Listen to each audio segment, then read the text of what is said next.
That is a part of freedom, being able to actually affirmatively move through the world in the way that you would like instead of being shackled by your employers.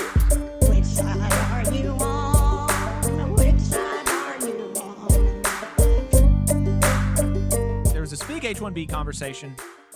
Won't have time to dive deep into that now, but as part of that broader conversation, Joel Berry, managing editor at the Babylon Bee, ostensibly a comedian, right, tweeted this out about, basically, I think, kind of siding with the Elon and Vivek side, the pro H-1B side, and saying that, basically, agreeing with Vivek that our culture is like mediocre and stuff like that. It's very funny.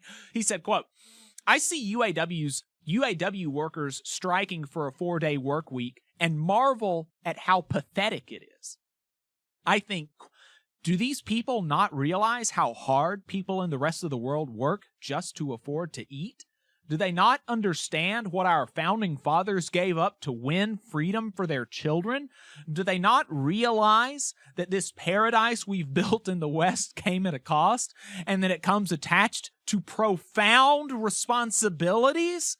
Do you really think the American dream is owed to you with no competition from anyone else? Like it or not, the future belongs to those willing to endure a little bit of hardship."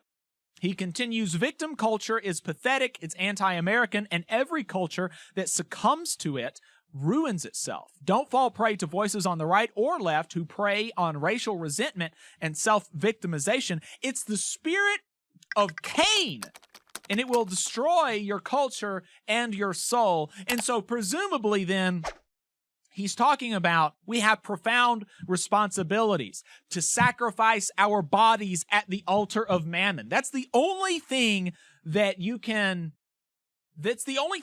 glean from this, right? Because when UAW workers struck for a 4-day work week, in part, that was one of the reasons that they struck, it was not so that they could just not work, right? I mean, what does he imagine they do during these 4-day work weeks? They work, and they work hard, right? And so why would, if the companies can withstand it, why would the workers not push to work less, right? And that is actually, doing that fight is a sacrifice. He's talking about, do you not understand what our founding fathers gave up to win freedom for our children? When people fight for shorter work weeks, when people fight for paid leave, when people fight for retirement, those are real fights, and it takes a lot of freaking work to make that happen. It didn't just happen that UAW members won a pension. That was not bequeathed to them. They had to fight for it, and some of them literally had to die for it. And then all of these things are also freedom. When you are able to take leave from work and not have to clock in and work for some company and make somebody else profit, that is freedom. And you are able to do with that what you want. That is a part of freedom, being able to actually affirmatively move through the world in the way that you would like to, instead of being shackled by your employers. Hey, 5 seconds, just wanted to say that this is only possible because of our donors. If you want to see more of this, then consider donating yourself at tvlr.fm/donate. And so it's just so freaking gross.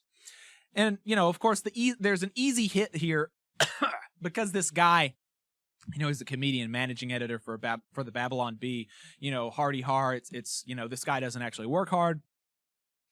And, he says that he was like a Marine vet or whatever, and he had some other blue collar jobs and blah, blah, blah, blah, blah. And so, maybe he did. And so, I'm not going to take that easy hit, but it's just so, but, even if you did these hard things in the past, it's still like coming from the position that you are in, being very wealthy and having a clickety-clack job, doing, what presumably you're very passionate about. It cannot not come across tone deaf that you are saying, UAW workers should have to work at least 5 days a week, right? If you oppose the 4-day work week, then presumably you must think they have to work at least 5 days a week, maybe even 6 or 7 days a week. And like, for what, right? For what? So Jim Ford the third can buy another yacht? You know, I mean, come on. Seriously, it's just, that's pathetic. He says the culture of fighting for more freedom from work is pathetic. I think that what he is doing is pathetic. It's really gross. Well, it's bootlicking. It's total bootlicking, and it's about a race to the bottom. And, you know, I hate when folks do that and they say, well, other folks have it worse. Right? It's like, okay, but they shouldn't either. What about that? Maybe other folks shouldn't have to be working in sweatshops and living in slums. Like, I don't want that either. Okay. What if we all lived in dignity? Imagine that. Exactly. But I get, you know, I agree. I know we're waiting on Chris, so I don't want to go down the rabbit hole too deeply, but very pathetic indeed.